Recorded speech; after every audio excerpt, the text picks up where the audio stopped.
In the time it takes to save a life, you can lose everything. No one remembers the security guard's name on the night he becomes a hero. Everyone knows it 3 days later when he becomes a monster. If stories like this move you, hit that like button and subscribe. We're here every week, bringing forgotten voices back to light. Richard Jewell's hands wouldn't stop shaking, not from fear. Not yet, from adrenaline. From the knowledge that what sat 15 feet away, stuffed inside a green military backpack beneath a wooden bench, could erase hundreds of lives in the span of a heartbeat. It was July 27th, 1996, past midnight.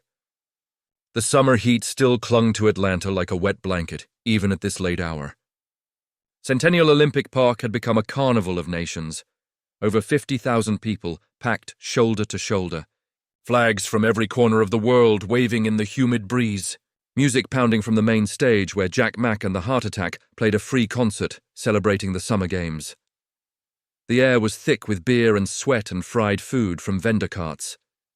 Laughter bounced off the sound towers.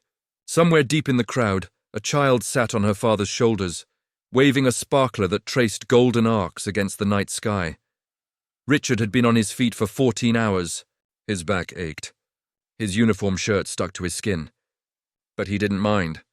This was the biggest thing that had ever happened to him. The Olympics. The whole world watching. And he was part of it, keeping people safe. At 33 years old, Richard Jewell wore the dark blue uniform of an AT&T contract security guard. The patch on his shoulder said security, not police. That distinction mattered. It had always mattered. Richard stood near the AT&T soundboard, positioned between the stage and the crowd. His job was simple. Watch for trouble, report anything suspicious, keep the AT&T executives and VIPs in the corporate lounge safe. But Richard took it further than that. He always did. He'd been walking the perimeter every 20 minutes, checking sight lines, memorizing faces, looking for anything out of place. He'd been a deputy sheriff once, years ago, working for the Habersham County Sheriff's Department in North Georgia. He'd loved that job. The uniform. The badge. The weight of responsibility. But it ended badly. His supervisors said he was too aggressive, too eager, that he tried to make arrests outside his jurisdiction. When they let him go, Richard felt like someone had ripped his identity away. After that came campus security jobs. Piedmont College. Small-time work, but honest. He'd wanted to be more than a rent-a-cop, wanted people to see him as real law enforcement. But that ended badly too. Accusations of impersonating an officer, claims he pulled people over in his personal car with a flashing light he had no authority to use. They fired him. His mother, Bobby, had held him while he cried that night. Told him the world just didn't understand him yet. That his time would come. Maybe this was it. Maybe tonight, in front of the whole world, Richard Jewell would finally matter. At 12:45 a.m., something caught his eye. A green military-style backpack sat beneath a bench, partially hidden by the shadows cast by the sound tower lights. In a crowd this size, abandoned bags were common. Someone setting down their stuff to dance, to buy food, to use the bathroom. But something about this one bothered Richard. The way it was positioned. The fact that it had been there for several minutes without anyone claiming it. He approached, slowly, carefully, his security training kicking in. Don't touch it. Don't disturb it, report it.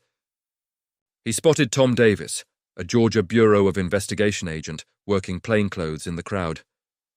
Richard touched his arm, pointed to the bench. That bag's been sitting there unattended, Richard said, trying to keep his voice level. Might want to take a look. Davis followed Richard's gaze, then walked over to the bench. He crouched down, used his flashlight to peer under the wooden slats. Then he pulled out a small pocket knife and carefully, slowly, unzipped the bag just a few inches. Richard watched Davis's face change. Color draining. Eyes widening.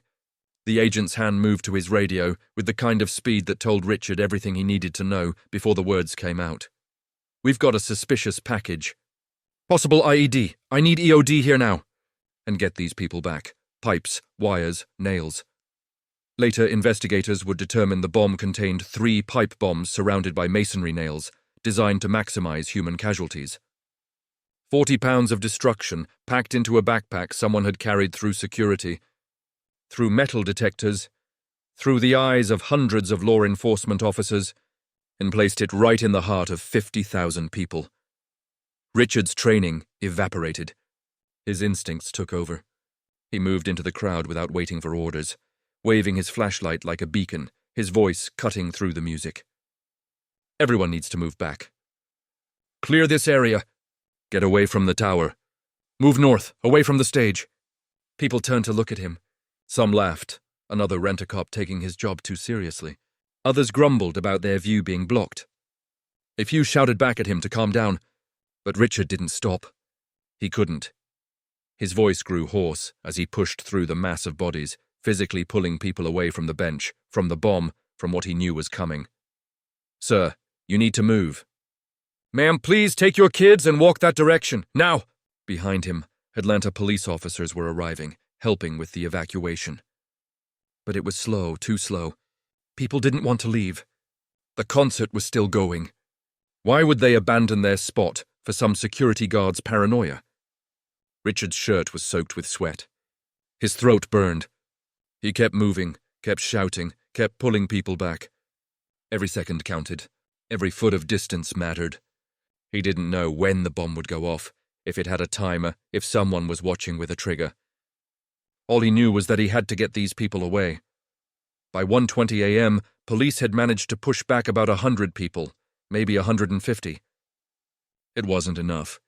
Richard could see families still standing within the blast radius, drinking beer, laughing, completely unaware that death sat 15 feet away in a green backpack. Then the world exploded. The sound hit first, not just noise, but a physical force that knocked Richard backward. It slammed into his chest like a giant fist and stole the air from his lungs. Then light. A flash of orange and white that turned night into day for a split second. Then chaos. The blast tore through the crowd with indiscriminate violence. The bomb, designed to kill as many people as possible, sent hundreds of masonry nails screaming through the air at lethal velocity. Metal fragments, shredded flesh, shattered bone, punctured organs. The shockwave knocked people off their feet 30 yards away. The sound tower shook. Windows in nearby buildings shattered. Alice Hawthorne had been standing with her daughter, enjoying the music, when a nail entered her skull. She died before her body hit the ground. Fali Eskin, a Turkish cameraman, suffered a fatal heart attack while running toward the scene to film. 111 others fell bleeding, screaming, clutching wounds that would scar them forever, physically and mentally. But hundreds more walked away. Hundreds more went home to their families because Richard Jewell saw what no one else saw. Because he acted when others hesitated.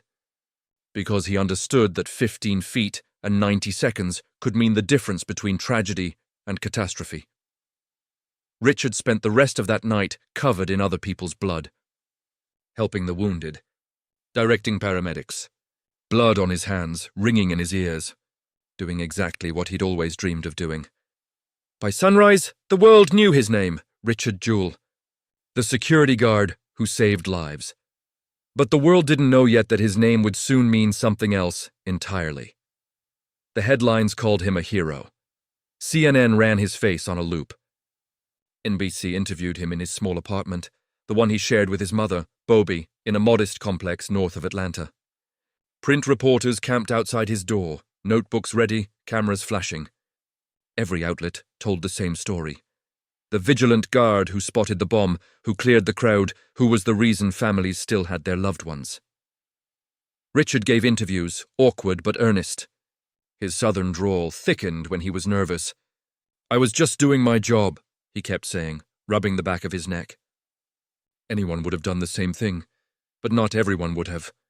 And people loved him for his humility. Letters poured into his apartment. Thank you notes from strangers. Offers for book deals. One morning show wanted him to fly to New York.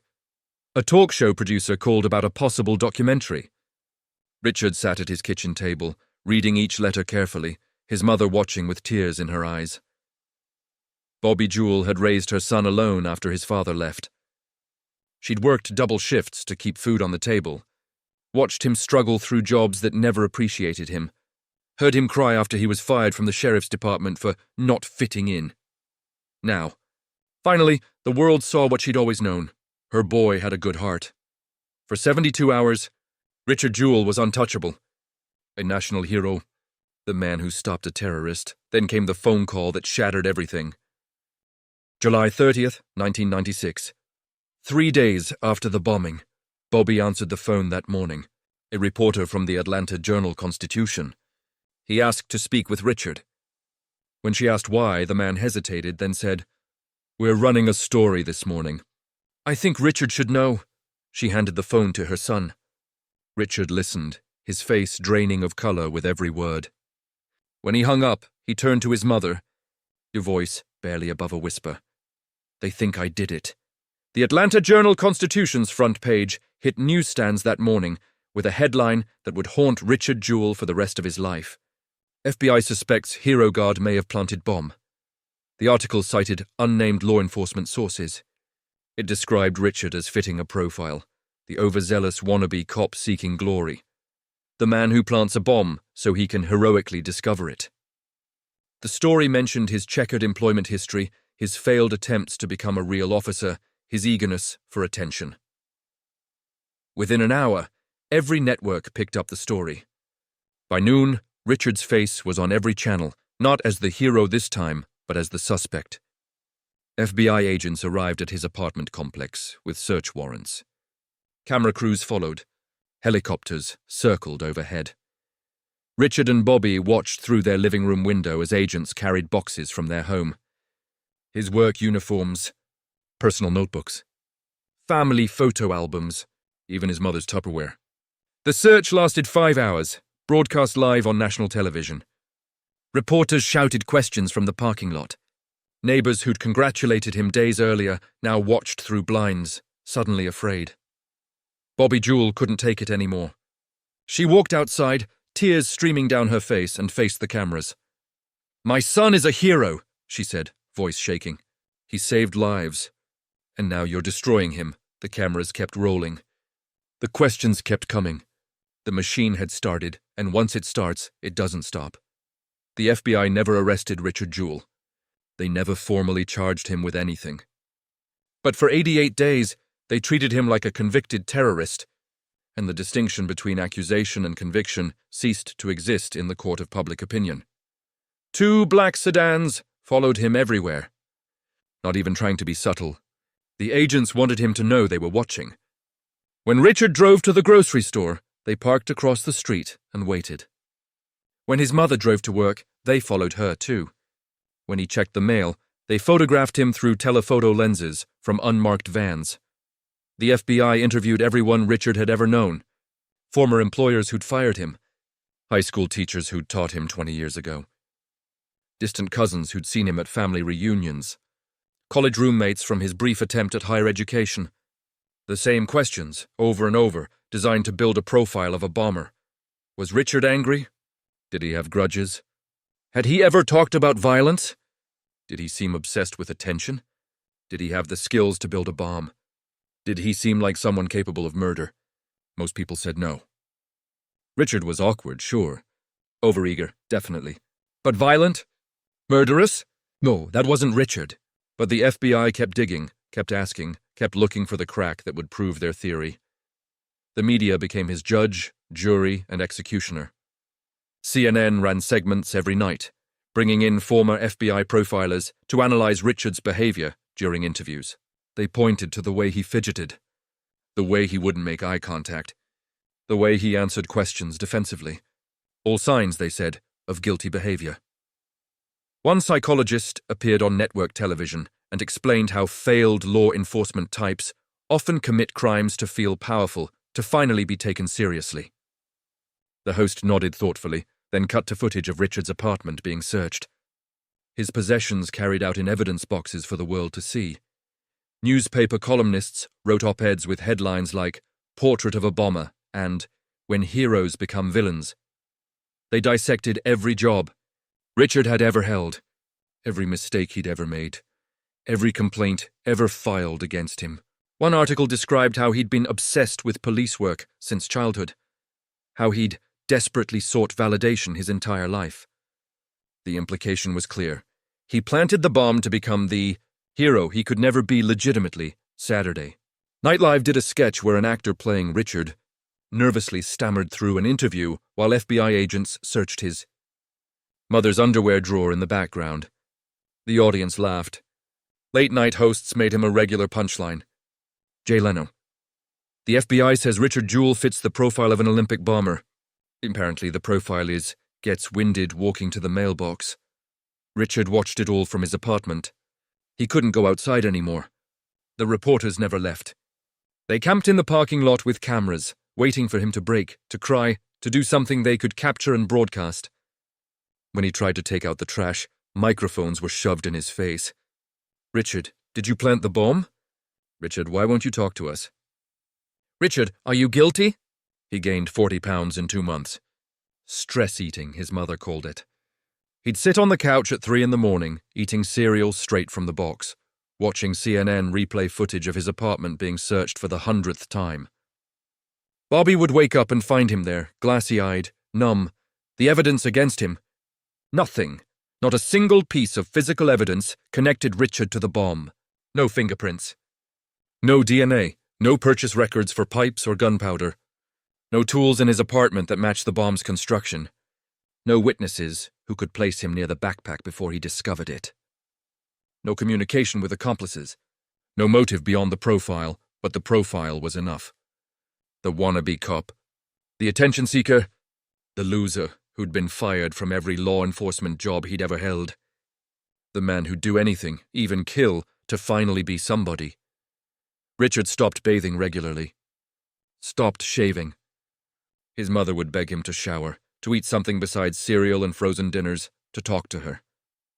But he'd just stare at the television, watching his life dissolve in real time. One night in early September, Bobby heard a crash from the bathroom. She ran in and found Richard on the floor, a prescription bottle spilled across the tile, pills scattered everywhere. He was crying, hands shaking as he tried to gather them up. I just wanted them to stop, he whispered. Just for one night, Mama, I just wanted it to stop. She held him on that bathroom floor for an hour, rocking him like she'd done when he was a child, telling him they'd get through this, that the truth would come out. That God saw what he'd done, and that was all that mattered. But Richard didn't believe her anymore. Because if God saw, why wasn't he doing anything? Why was the hero being treated like a monster? Why did saving lives earn him this nightmare? The legal bills were crushing them. Richard hired attorney Lynn Wood, a bulldog of a lawyer, who immediately went on the offensive, demanding the FBI either charge his client or clear him. Wood held press conferences, gave interviews, filed motions. But the Bureau stonewalled. They had no case, but admitting that meant admitting they'd destroyed an innocent man on national television. So they said nothing. Bobby mortgaged her house to pay Wood's retainer.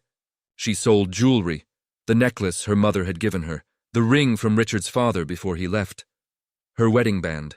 She picked up extra shifts at the insurance company where she worked, came home exhausted, and found her son sitting in the same spot on the couch where she'd left him 8 hours earlier. Neighbors who'd congratulated Richard after the bombing now avoided eye contact. His apartment complex received complaints.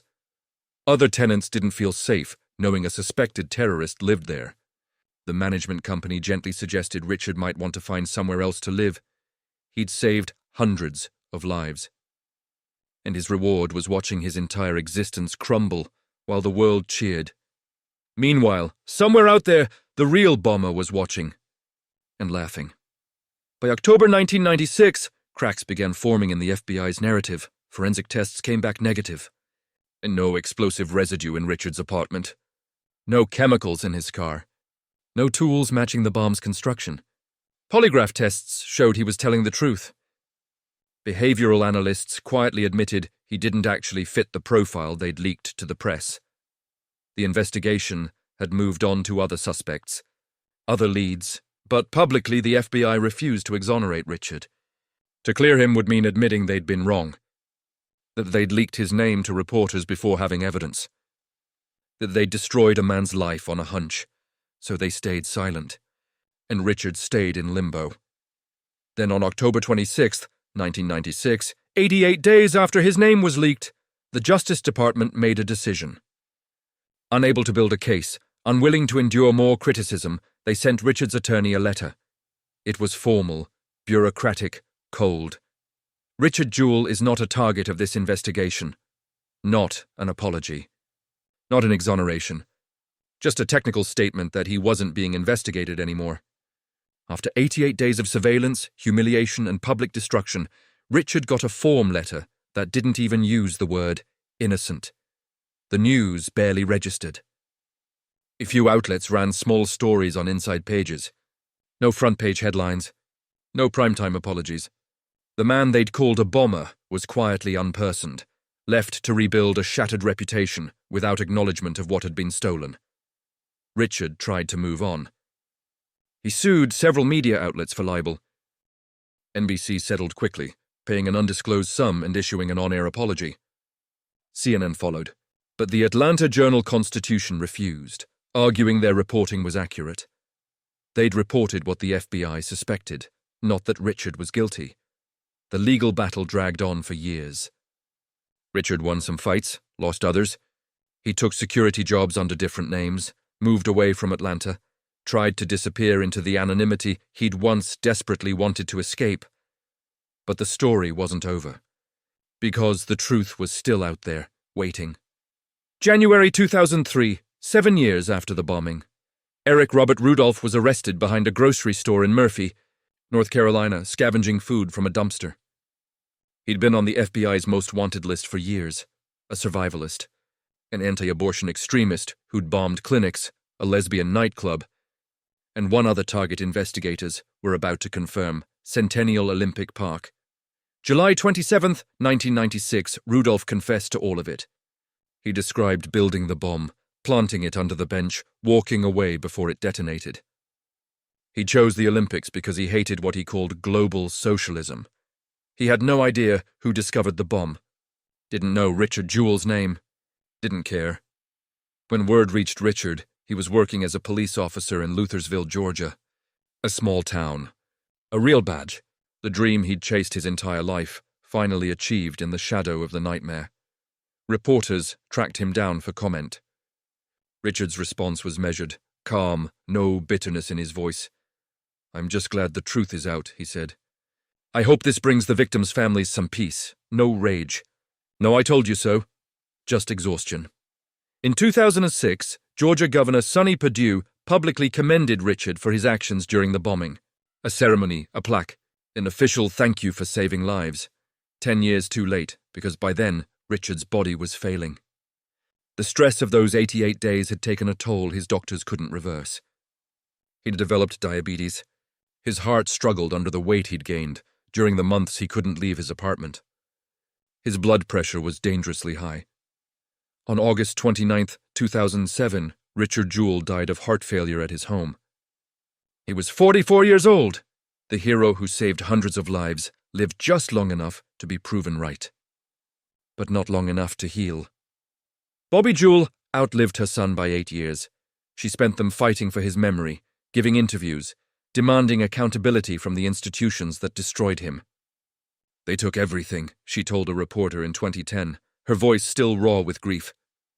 His health, his happiness, his chance at a normal life, and all they gave him was a letter. In 2019, Clint Eastwood directed a film about Richard's story. It reignited conversations about media responsibility, FBI overreach, and the permanence of accusations in the internet age. The Atlanta Journal-Constitution criticized the film, saying it was unfair to journalists. They still haven't fully apologized. Richard's case became a teaching tool in journalism schools and law enforcement academies. A cautionary tale about rushing to judgment, about valuing speed over accuracy, about how easy it is to destroy a life with a single leaked sentence. Alice Hawthorne, the woman killed in the blast, never got to see her grandchildren grow up. The 100+ wounded carry scars, physical and psychological, to this day. Eric Rudolph sits in a supermax prison in Colorado, serving 4 consecutive life sentences, and Richard Jewell, the man who saw what no one else saw, who acted when others froze, who saved hundreds of lives in 90 seconds, became a symbol of everything broken in a system that values spectacle over truth. His mother was right. He was a hero. He did everything right. It's why they destroyed him. Do you think the FBI and media should have been held accountable for what they did to Richard Jewell? If you were in his position, could you have survived 88 days of being called a terrorist? Drop your thoughts in the comments below. And if this story made you think twice about rushing to judgment, hit that subscribe button. We're here every week with stories the world tried to forget. Like this video and share it with someone who needs to hear this story. Justice delayed is justice denied, but the truth always deserves to be told.